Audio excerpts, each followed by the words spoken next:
Welcome to a presentation about Qt networking and web services. Thank you all for coming. My name is Peter Hartmann. I work for Nokia, and I'm going to spend the next 40 or 45 minutes, more or less, explaining to you how you can do web services and how you do them with Qt. So the way this works is that I have some slides prepared and also some example. And my presentation is not that long, so I really hope you got a lot of questions at the end. So let's start with a little introduction about myself. Who am I? I'm Peter Hartmann. I work for Nokia. I work on Qt in Oslo.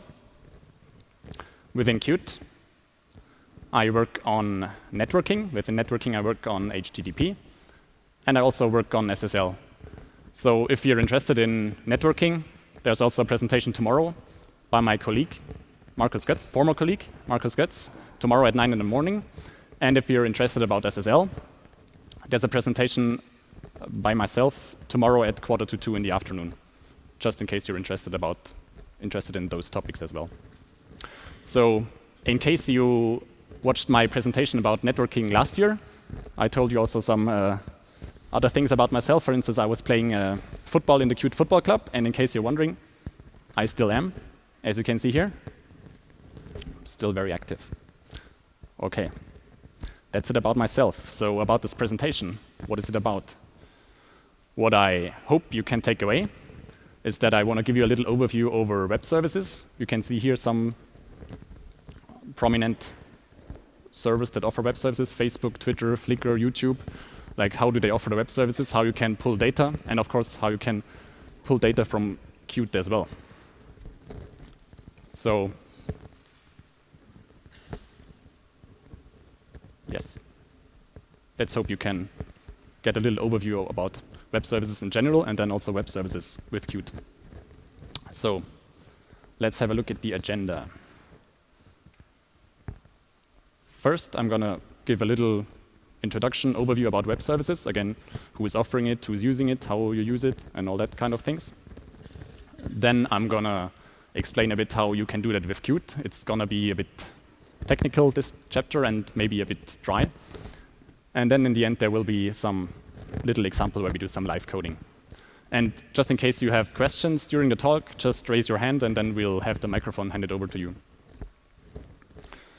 So let's start with the first topic.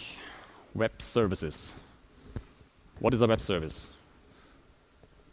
This is a diagram that you might have seen in one way or the other. There's a server that offers data that you can see on the left side here. There's a client on the right side, a laptop. They're somehow exchanging data one way or the other, and they do that over a network that you can see on the depicted by the cloud in the background. Okay, so how does this work in a bit more detail? Like the cloud is maybe the simplest question. How do you use, or what do you use as underlying protocol? And the answer is HTTP. I mean, all the services that I showed you before, like Facebook and Flickr and Twitter and all that, they use HTTP, so I'm going to only focus on that. There might be web services that offer something with UDP, but then still the negotiation and the authentication will usually use HTTP, so that will be my only focus as underlying protocol. Then, next question. Who offers a web service? I showed you some prominent examples already, and I got some statistics for you. What you can see here is data that I got from a website called programmableweb.com. So what they do is they track all applications and websites that use web services. And here you can see the number of mashups of applications that use web services. A mashup is like an application or website using 2 or more web services. You can see here that Google Maps is used a lot to mash up, to use data on top of it. You can see as well Twitter, YouTube, and Flickr is also prominently used. Amazon and Facebook, 5%. Then there's the other one with 18%. What might be others? I don't know. I would guess like Picasa or Foursquare, whatever. Any big site has now an API. So what this graph doesn't mean is that Google Maps is used in 40% of all the apps that use web services. It's just that Google Maps is suited for using another web service on top of it. We'll see later how that works. But still, I guess you get a rough overview over who typically offers the web services and what is prominent, what people use. So back to our initial diagram. Next question. Who uses a web service? I identified or tried to identify several use cases. One of them is mobile one. You can see a screenshot of my N950. It looks the same as on the N9. You can see there's a Facebook app, there's a Twitter app, YouTube app, OB Music app, and there's a lot more that you can download from the store. So I guess all smartphones and all mobile phones have some sort of applications for Facebook, Twitter, etc. So, I mean, why would you want to have like a Facebook app? Why can't you just open your browser and then point to Facebook?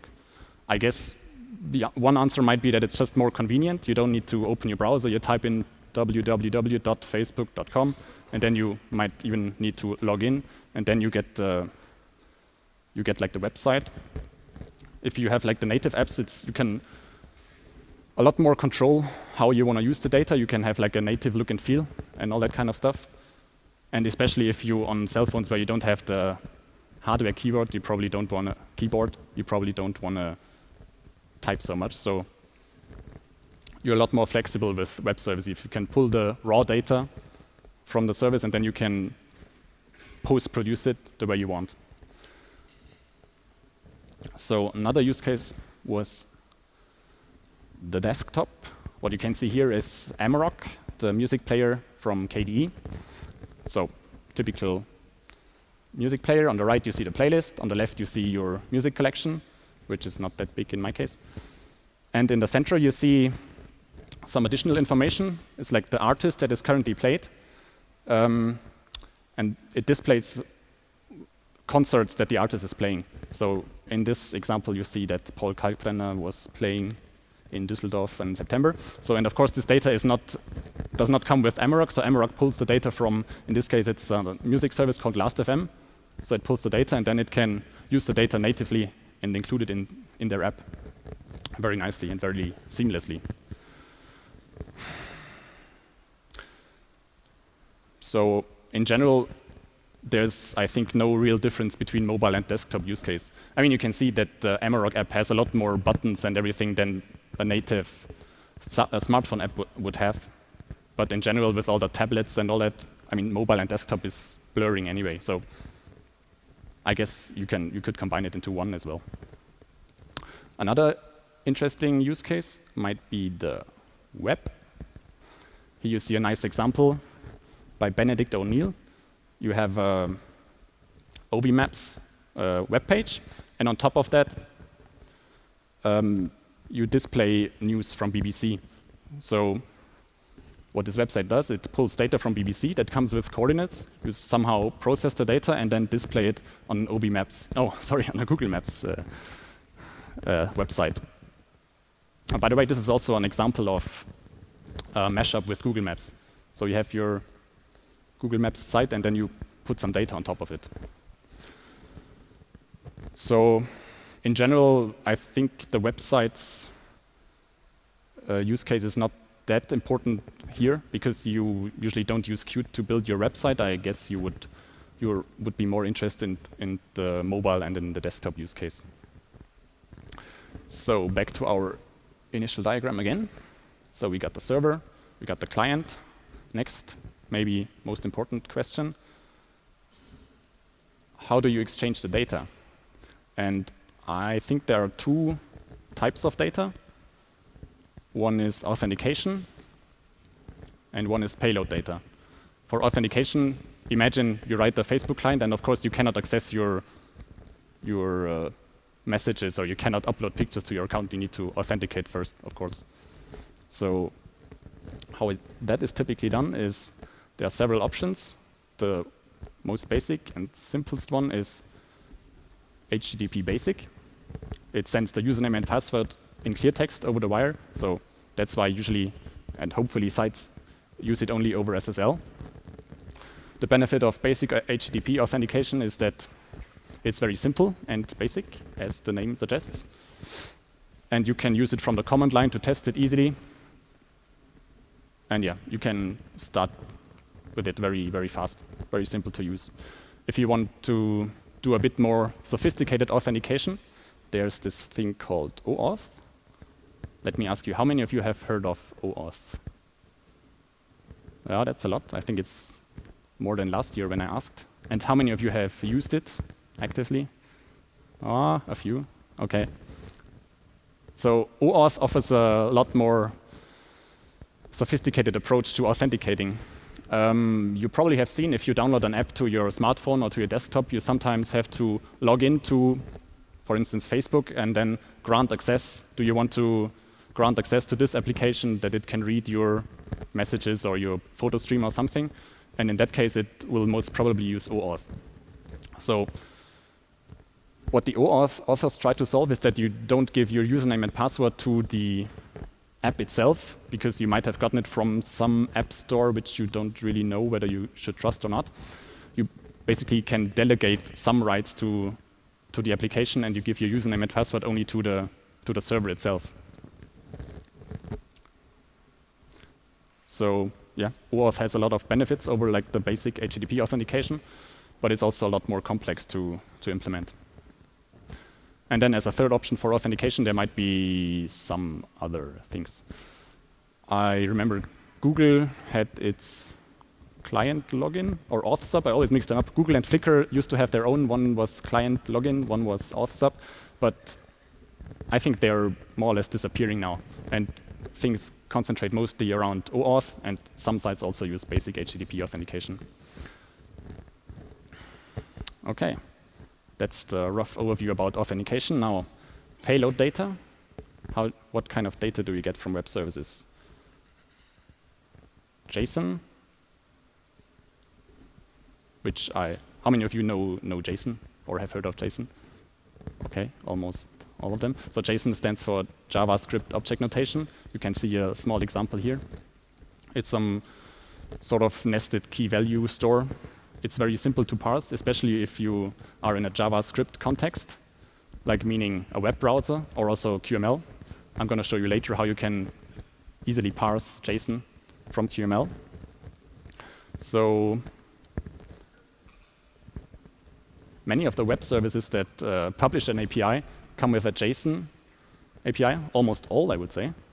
There are even some that come with a JSON-only API, because the other big data representation is, of course, XML, which I just assume you all know. So JSON is more like the trendy thing that has grown a lot in the last years, and still many of the web services use XML. And I would guess if you do an application that uses web service, you would probably at some point need to do both JSON and XML, because some offer only JSON or it's more convenient, and some web services offer XML, so you probably need to do both. And then a third option, of course, might be, again, some other data. You might want to pull or push binary data to a web service. Imagine upload your images to Flickr or pull your Facebook photo stream and all that kind of stuff. Yes, so that was a little introduction to web services. Do you have any questions so far? Nope. Good. So I'll just continue with web services with Qt. So it's going to get a bit technical here and a bit dry, and afterwards we can code our little example. So first I'm going to talk a little bit about HTTP, how you do HTTP with Qt, and then how you do authentication, like Oauth and basic and the other stuff, and then how you can parse the data formats, being JSON or XML or binary data and all that. But let's start with HTTP. So What do we have here if you want to use HTTP with Qt and C++? We have our network access API. So how HTTP works is that you send a HTTP request to the server, and the server sends you back an HTTP response. That's a very high-level overview of HTTP. So the QNetwork request that you can see here resembles an HTTP request, which contains, as most important attribute, a URL. That's, of course, the URL that you want to issue the request to. You take the QNetwork request and feed it into the QNetwork Access Manager, which has methods for get, post, and put, which do the HTTP verbs, HTTP get, HTTP post, HTTP put. And you can also do delete or some custom fancy stuff if you want. In case of uploading data, you can upload binary data, again, images, videos, URL encoded data. We're going to see later how we need that. And with 4.8, you can also upload multi-part messages. For instance, if you upload an image to Flickr, you at least used to, I don't know if it's still like this, I would assume, you would need to create a multi-part message, like one HTTP message with several parts. One part is the binary data, another part the description of the picture, and another part the title, and then more to it. And in general, with a little bit of effort, you can just upload anything you want. OK, so that's for uploading. And for just retrieving requests, you just use the get method. So what the QNetwork Access Manager does is it sends the request on the wire, and it gives you back a QNetwork reply. That one has signals for upload progress. Whenever you upload data, it will give you an indicator of the progress. It will also give you signals for ready read whenever there's new data from the network, and then in the end finished when everything's finished. So that's the 3 basic classes for doing HTTP with Qt and C++. Again, let me ask you, how many of you have used those classes or know those classes? OK, quite a lot. Good. There's a lot more to HTTP with Qt and C++, like there's the whole cookie stuff and all the caching and proxy and SSL and all that. But in general, these are the 3 main classes that you want to start with. And then the fine tuning comes a bit later. So with those 3 classes, you're actually good to go. So what if you want to use HTTP with Qt and QML? That is also possible by using an XML HTTP request that you might know from JavaScript. The interface of that class is sort of the interface of all the 3 previous classes combined. You can see there are methods for opening, for sending. Whenever there's new data, you get this signal on ready state changed, and then you can access the response text. So the interface of XML HTTP request is a lot more basic than the C++ API, the QNetwork Access API. For simple requests, it's nice and it's easy to use, but if you want to do a bit more advanced stuff, you might want to use the C++ API. I mean, of course, you need to decide yourself, but as a basic rule of thumb, if you do simple requests, you might want to do it from QML with the XML HTTP request, and for more advanced things, you might want to do it from C++. And actually, the name is a bit misleading. You don't need to send or receive XML. You can issue any HTTP request that you want. And actually, this class is using the network classes in the background. Yes, so that's HTTP with Qt and QML. So next topic, authentication. How you do that with Qt. Let me just show you the slide again that I showed you before. There's basic HTTP authentication, hopefully usually done over SSL, because it's sending a password in clear text. There is Oauth, and there's some other homegrown methods. So how do you do HTTP basic authentication with Qt? In general, it's well supported by QNetwork Access Manager. What this means is that this class, QNetwork Access Manager, has a signal called authentication required that you need to connect to, and then you can just fill in username and password. Typically, in a browser, you would show a dialog to the user, please fill in username and password.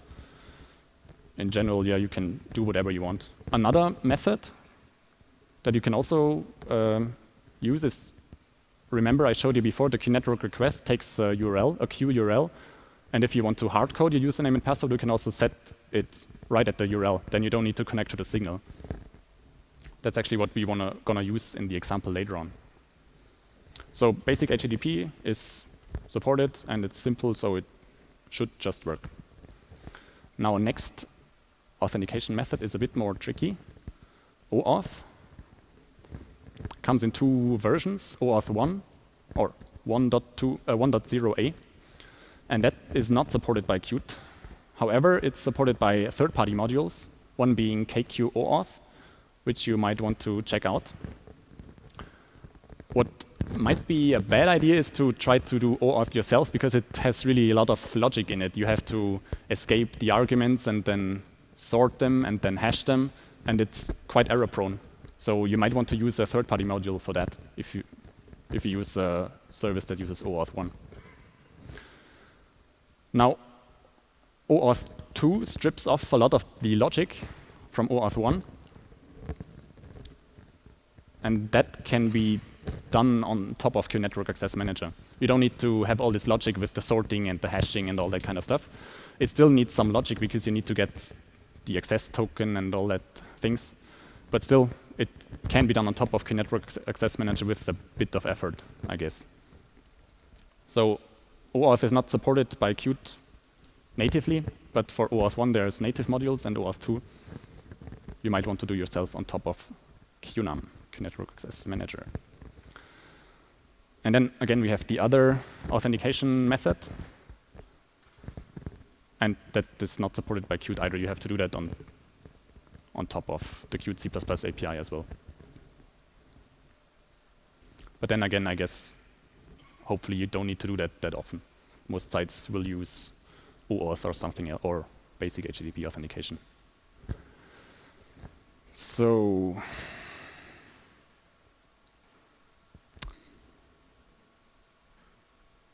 next topic, data formats. Again, I'll show you the slide from before. What kind of data formats are there? JSON, XML, it's the two big rivals if you want, and there's other formats. So how do you parse JSON with Qt? If you want to parse your JSON data with C++, there's, again, third-party modules. One is called QJSON parser, another called QJSON. The QJSON parser is really fast. Now, if you parse your JSON from QML, there's this JSON.parse. Remember, I said before that from a JavaScript context, it's really easy to parse your JSONs. So that's what you can use, JSON.parse. What you should not use is eval, because that evals any type of JavaScript, so you might get some injection if you don't be careful. And it's also slower. So please always use JSON.parse instead of eval. So next topic, XML. How do you parse XML? That's very well supported, I would say, within Qt. In C++, there's several different APIs, type of APIs. You can use XPath. Again, let me ask you, how many of you don't know what XPath is, more or less? Yeah, a lot. So you can pull in the parts of the XML that you want. You don't need to parse the whole document. You could also use the QDOM document, like the DOM API, if you want. Just make sure that your XML is not too big, otherwise it's quite memory inefficient. But if you parse small XML documents, the DOM is fine.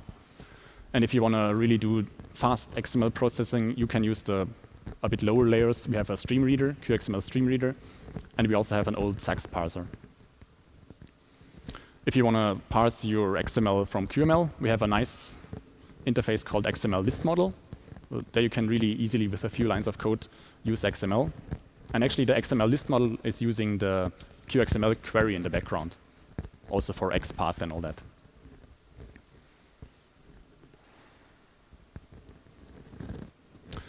Yes. So then again, we have the other formats. For instance, binary formats. In C++, if you want to parse or if you want to display an image, you can use the QImage.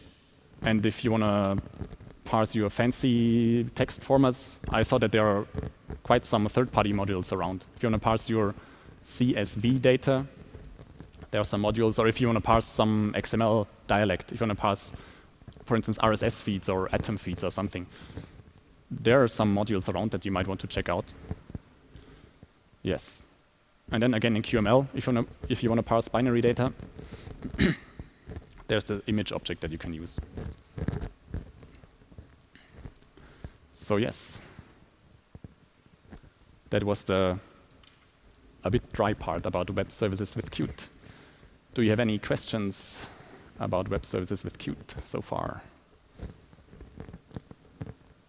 Nothing? Everything clear? Okay, good. So let's try to code some example. Just a few more slides before we start coding, just show you how it's supposed to look like. You can see here a map of Europe, and that map is supposed to display tweets, like messages from Twitter, because Twitter comes with a nice real-time API that comes with geodata, so you can extract the geo information and put it on the map, and that's exactly how we're going to use that data. So how we're going to use that in detail is like this. We have our QML app that displays a WebKit web view. Like it displays an HTML page, an OB Maps page, and then we send our HTTP request to Twitter and say, send me all tweets around Munich. So the Twitter API has some nice interface saying, okay, within these coordinates, I want to subscribe to the tweets, and then Twitter will send the tweets as they come in, more or less. And then we need to extract the information that we want, which is the text and the coordinates, and we're going to display that on the map. Yes, as it comes in. Interestingly, if you just watched the talk from Noam about hybrid applications before, that example also ties into that, because we're going to display our QWeb view with the HTML page, and then we're going to have our out-of-band channel, if you want, where we get our data, and we're going to display that back into the HTML. So let's code. First thing, let's start a new QML project. Qt quick application. Untitled, whatever.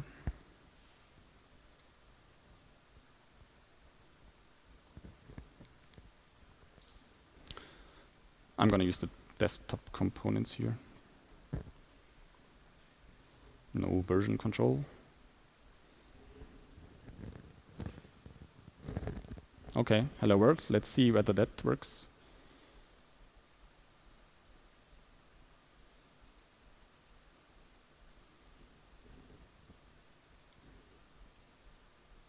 Hello world. Well, okay. Not impressive so far, I guess.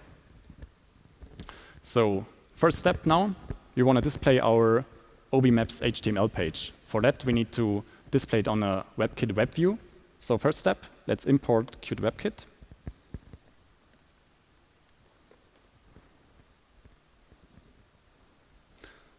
And then let's display it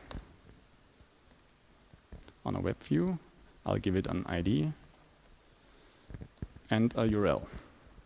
So as a URL, I use a local HTTP file, local HTML file, sorry, that I have on my disk. Here you can see it's the map.html, so I'm just gonna copy and paste the directory.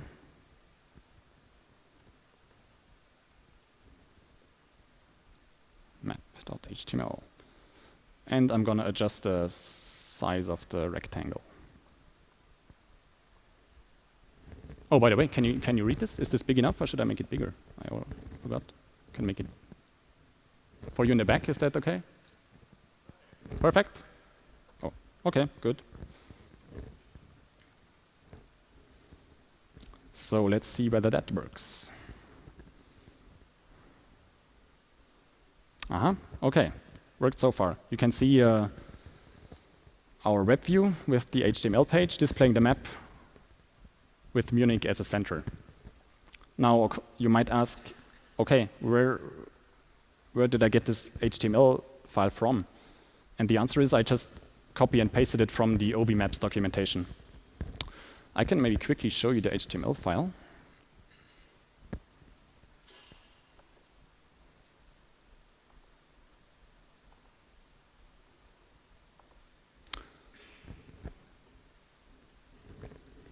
Here you see it's a bit of JavaScript and a bit of HTML, which I did not really touch.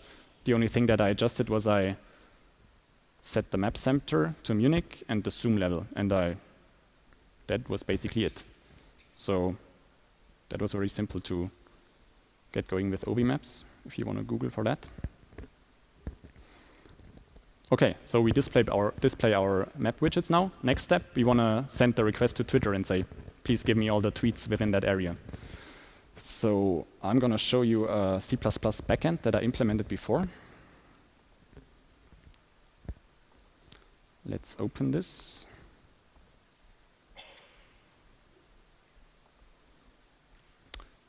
Yes, there we have our backend. You can see on the top. Let's open. You see that there are two header files, one backend.h. It's some class which derives from Qt declarative item, and then some plugin which derives from some other class. But the good thing about this is that you don't really need to know about this. Let's close this. What I did was just I created a new file or object, new file or project, and then I created a custom QML extension plugin. And then Qt Creator will do all those steps for you. So I won't do that here because I did it already. So the only thing that I adjusted in my backend was I created a new method, send Twitter requests. That's what we're going to send at the startup of our application. I made it invocable to call it from within QML. And then I added some more slots, ready read. That's going to be called when there is more data from the network, meaning when Twitter sends us new tweets. Then there's a signal, data ready, again, that we can use the data from within QML. And then I have my private instances of a Network Access Manager and the Network Reply.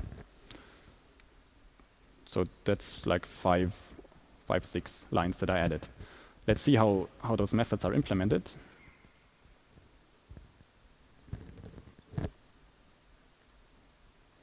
So the constructor here was already there. I didn't do anything there. Now the send Twitter request that you see here, it's just, I would say it's just basic HTTP usage. You create your Network Access Manager. You have your data that we're gonna send to Twitter. So that's actually the geolocation data where it says, please give me the data within that segment of the map. I have my Twitter URL. I have my Twitter username and password in clear text, which is not my real Twitter account, so please don't bother. But please don't bother anyway, because I need it for DevDays in San Francisco. So remember, I told you before, if you want to do authentication, you can set the username and password directly on the QURL, so we don't need to catch any signal here. That's what we're going to do here, because we're going to just hard code the... Oh yeah, taking a picture. Okay. So from that URL, we create the network request. We need to tweak the headers a bit, because that's what Twitter requires. Then we're going to send the request on the wire. And then we're going to connect some signals. Yes. So that signal is going to be called when there's new data from Twitter, ready read. So we just read all the data into a byte array, and then we're going to emit the signal. Yes, I mean, you need to tweak a bit the locations until you get that right, but in general, it's just basic usage of the Qt HTTP API. So next step that we need to do is we want to import that backend in our QML application. Let's switch back to QML. No, actually, let's switch to the main.cpp. So we're going to tell the QML application viewer where to find our backend. We're going to add an import path. So I need to copy this from the command line. Oh, yeah.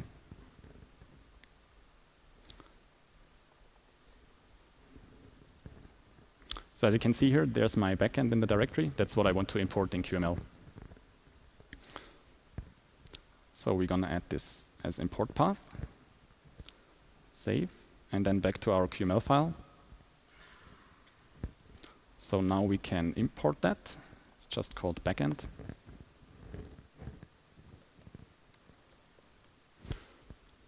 So let's see whether that works. Oh, specified the wrong executable.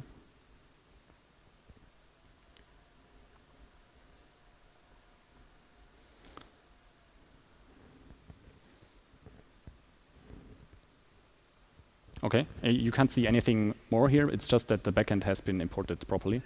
I just wanted to make sure. So now that it has been imported, we can use it. Let's create a backend.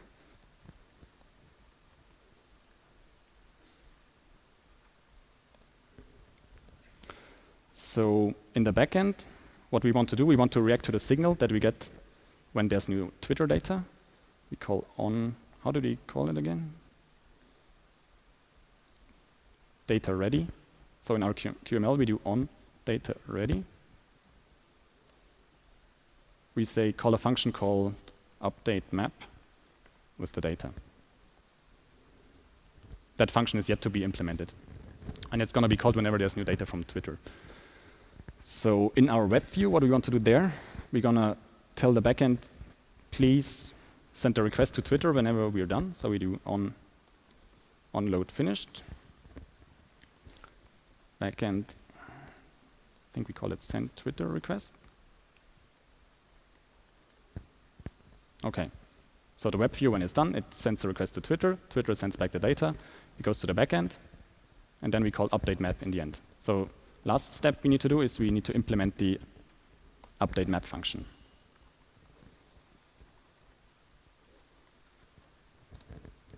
So the data that we get from Twitter is JSON. So we're going to parse the JSON first. Parse it. So let me show you how that data from Twitter is structured.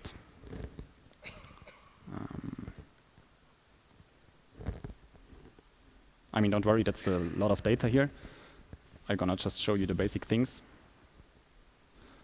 So the tweets come with coordinates. I don't know why, but they are nested into another coordinates element. Okay, whatever. So that's the information that we want to extract. And then if I scroll down a bit, we also want to extract the text. So let's do that.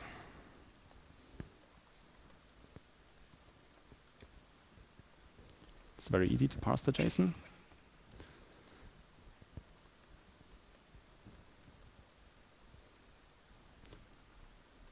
Just saw that the coordinates are nested twice, so we need to get them twice for whatever reason.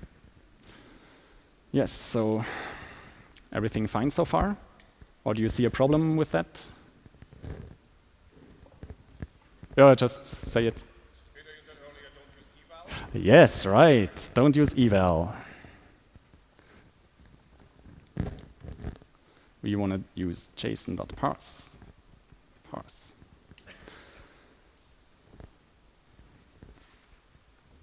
Okay. Next step, we got the information extracted from Twitter. We want to display that on the map. I actually prepared that step because it's a bit cumbersome. How is it called again? I just gonna copy and paste this.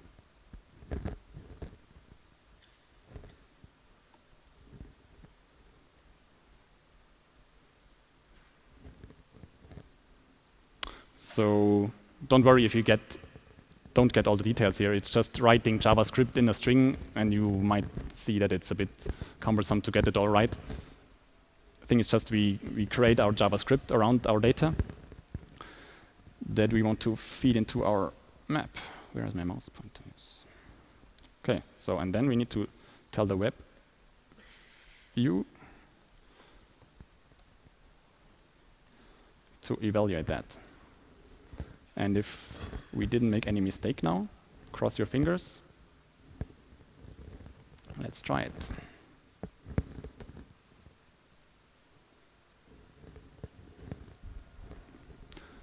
Ah, there they are. And those tweets now come in on real time. So if you got your coordinates enabled in your Twitter client, feel free to try to tweet. Then let's hope it shows up on the map.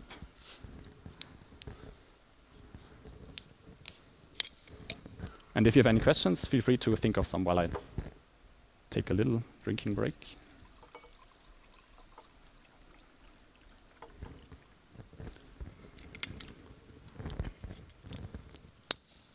Yay, there it is. Look, hello cute folks.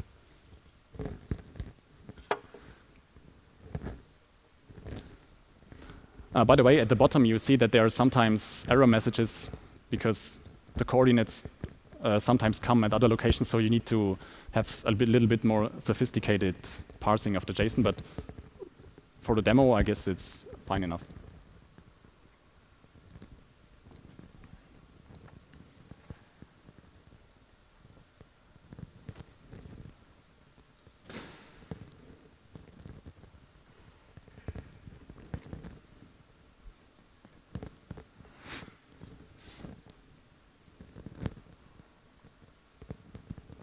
Any questions?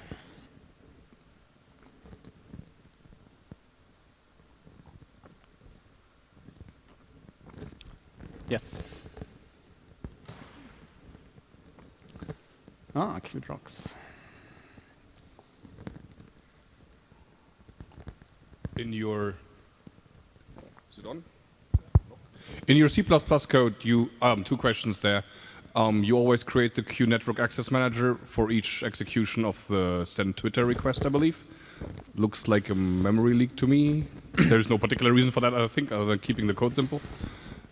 And yes. The other question is, if you have a network latency where all the data doesn't come in one go, how do you deal with half-finished JSON statements that come into the data that come from the socket? Since you always emit the data ready, how does the JSON parser, for instance, in QML deal with that if the JSON string is not complete yet? Okay, so your last questions, I honestly don't know. From what I got from Twitter, they always send like full JSON requests in one go. So I mean, the JSON data is structured simple and not too long, I would guess. So from what I've seen from the Twitter API, it always came in full blocks, so you could just parse it. They never came in like half blocks unfinished for parsing. So I would be surprised if they did that actually. So I think in general, if you get the tweets, like here in real time where you never get the finished signal, I think you would still always get the full tweets. And the first question about the Q Network Access Manager, you're right actually. It's just for simplicity. You should only have one Q Network Access Manager per application. I just constructed it in this send Twitter request method. Just switch back. Just because the method is just called once anyway and just for simplicity. And I didn't even parent it, so it might leak, you're right. Then let's switch back to the slides.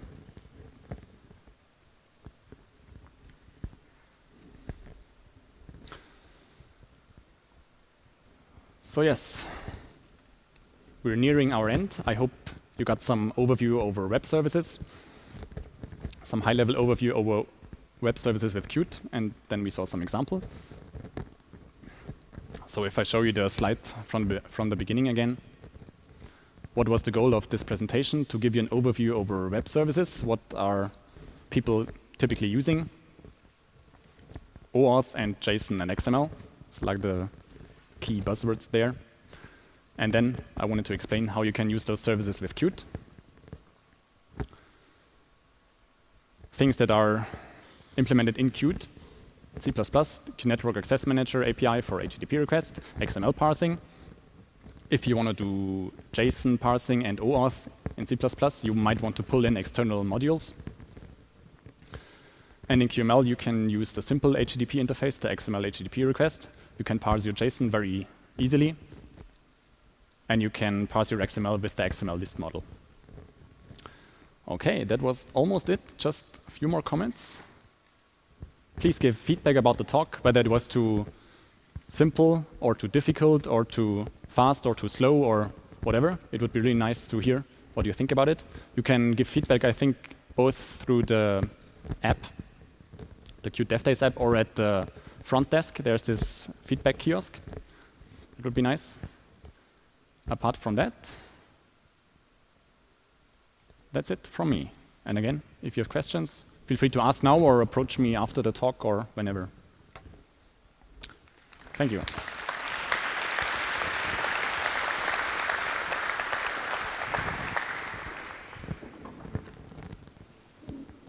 Yes. I have a question. Where? Here. Ah, here, yes. Regarding the JSON parsing, my last project we did that with the QScript engine in Qt itself. Is that something you would do either, or is there a reason not to do it? I think the QJSON parser would be faster, because I think with QScript engine you parsed like did you use eval as well? I'm not sure. Probably. I mean, if it worked for you, then why not? But you just need to be careful about security. If you're really sure about the source where you get your data from, you could be fine, or you should be fine. But in general, I would try out the QJSON parser, because then you don't parse any arbitrary JavaScript, but only JSON. Mm-hmm.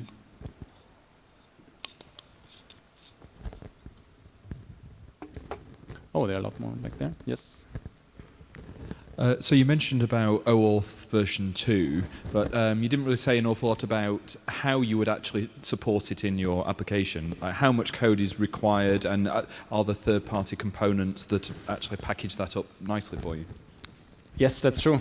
I haven't not really tried to code it myself.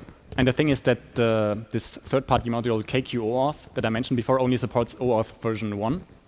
The thing is just that Oauth 2 delegates a lot of this logic down to like SSL layer and all that. So I cannot really give you the definitive answer, because I never really checked it out myself. I just would think that you need to do some logic with distributing the real requests to the servers and then parse your response. But there's no whole lot of logic that you have with Oauth 1. But yeah, I never tried it out myself, I have to say. My educated guess is that it would be feasible. That's a good enough answer. Are there any plans to add JSON or Oauth in the next releases of Qt, maybe in Qt 5? Mm-hmm. So I'm not really sure about the JSON. I heard there were discussions, at least, about whether to include a JSON parser within Qt core module. I have to say I don't really know how that discussion ended. So it might be a Qt JSON parser. I'm not really sure about that. Sorry. With the Oauth, we are actually planning to have an add-on module within Qt 5, like not within the network module, but an add-on module, so that you could use it really easily on top of Qt. So it would be located at the same source than Qt would be located. So there are plans in Qt 5 to have Oauth support, and if you check out the Qt bug tracker at bugreports.qt.nokia.com, then you see a task with implementing Oauth, which has a lot of votes already. So there's definitely need for that, and it would be really nice to have that for Qt 5, the Oauth.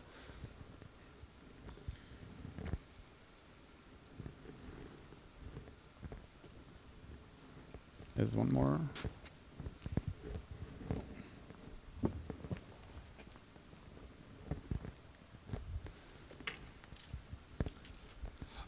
Does Qt support multi-port messages out of the box, or is this something you have to build on your own? Starting from 4.8, it supports it out of the box and memory efficient.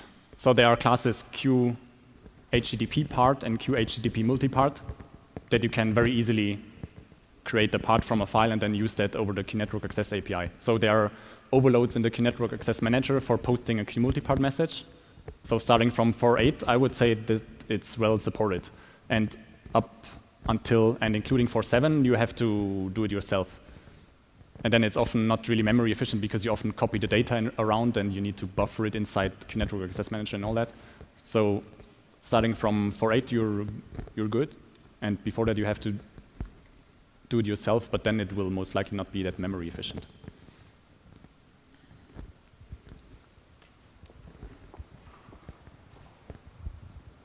Yes, hello. Hello. What about SOAP? Is it deprecated? Would you say that? Because especially in Germany, it will come and the health market strong. And I wonder if it's completely obsolete or... Yes, actually, I was expecting questions about SOAP. I didn't mention it at all so far. So you mean SOAP in general or SOAP with Qt? Or SOAP in general. I think in Qt it was, sometime it was in and now it's out, isn't it? yes, I mean, there was this Qt SOAP module, which hasn't been touched for years now. And actually, the benefit that you get with Qt is that you can have this code generation from these WSDL files. And that's what Qt SOAP does not support. So if you build up your SOAP requests by hand, then there's no benefit at all anyway, I would guess. So the Qt SOAP module is not that helpful, I would say. And SOAP in general, I think it has its place. It's just like the cool kids, like Facebook and Twitter, don't use it because it's a bit complicated. It has a lot more overhead. You only want to do that when you send a lot of data around, and then you have these additional standards, the WS security, WS addressing, and all that. So I think SOAP is used, but more like in some, I would guess more in some corporate structures internally where you send a lot of data around and where you can generate code from the files.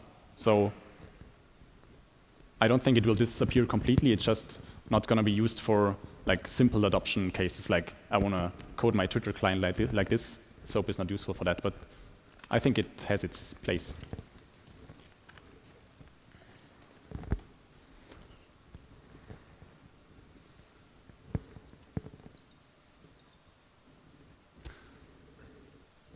Okay, no more questions.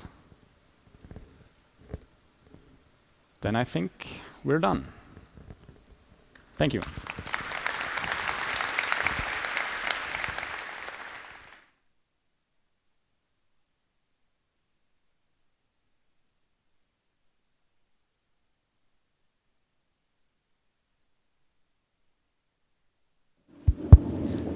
Okay, next session starts in 20 minutes, so at 5:15, please be back.